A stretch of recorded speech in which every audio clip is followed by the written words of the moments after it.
Eh bien bonjour à tous, j'espère que vous avez bien picoré cette semaine. Voici donc le cours de braille numéro 3. Alors avant de vous apprendre les lettres E, F, G, H, comme dit la dernière fois, j'aimerais vous apporter quelques rectificatifs. Quand je vous disais que la lettre A se mettait au point 1, c'est vrai, dans le sens de la lecture, mais en écrivant, elle prend la place du 4. C'était juste pour vous montrer l'emplacement, mais ça reste toujours le point numéro 1. Voilà, donc que ce soit bien précis. Alors également, je vous ai parlé aussi de la lettre D la dernière fois.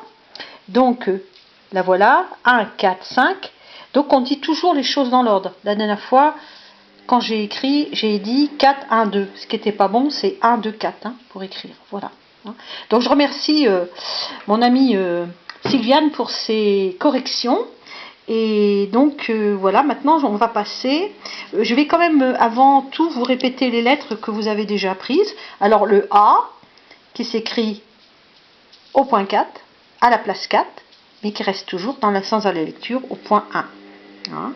Après vous avez le point B, point 1, 2, mais qui s'écrivent au point à la place 4, 5. Alors le point C, il n'y a pas de différence, c'est 1, 4. Et le point D, le sens de la lecture est 1, 4, 5 et s'écrit, le point 5 passe à la place 2, 4, non pardon, 1, 2, 4. Voilà, j'allais encore me tromper. Voilà. Donc maintenant nous allons faire aujourd'hui les lettres E. Alors la lettre E, elle se met au point 1 et au point 5. Voilà. Mais comme vous savez que tout se fait à l'envers dans l'écriture, donc le point 1 va passer à la place 4 et le point 5 va passer à la place au point 2, à la place 2, pardon. Alors après, vous avez le point F. Alors le point F, le voilà. Donc c'est 1, 2, 4, mais le point 2 va passer à la place 5 pour l'écrire. Maintenant le point G. Alors ça c'est des points que j'aime bien, parce qu'ils sont faciles à retenir. C'est 1, 2, 4, 5. Donc dans le sens de l'écriture ou de la lecture, c'est pareil. Alors maintenant vous avez le point H. Donc on enlève celui-ci. Donc se lit à la place 1, 2, 5. Mais dans l'autre sens, le 1 va prendre la place du numéro 4. Voilà. Alors, maintenant que vous connaissez plusieurs lettres, n'hésitez pas à composer des mots comme par exemple face, fade, badge, gage, hache, bagage, etc. Et puis même des mots qui n'ont aucun sens pour vous rappeler dans l'ordre d'écriture et puis également dans l'ordre de lecture. Alors la prochaine fois, je ne vous apprendrai que deux lettres, les lettres I et J, voilà, plus la majuscule et les guillemets.